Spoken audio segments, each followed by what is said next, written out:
এমন কেউ কাছে ছিল যে ভরসা দিয়েছিল তোমার আপদ বিপদে সবসময় তোমার পাশে থাকব। আমিও বিশ্বাস করে নিয়েছিলাম, আমিও খুব নিশ্চিন্তে ছিলাম।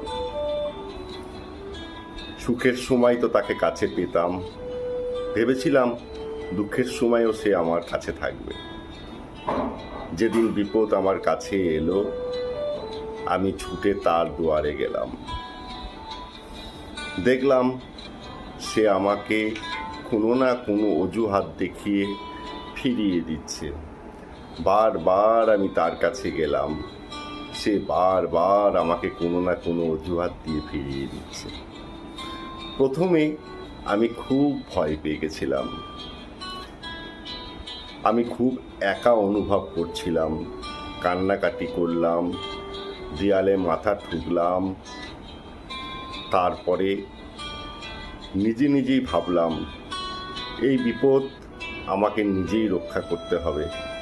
বুক চিতিয়ে সামনে দাঁড়ালাম। হয়তো আমার কিছু ক্ষতি হলো, কিন্তু ওই বিপদকে আমি সামনে নিলাম। এরপরে আমি ভাবলাম যে না, সত্যি আমার জীবনে আমাকে একাই চলতে হবে, একাই লড়তে হবে, যত বিপদই আমার কাছে আসুক না।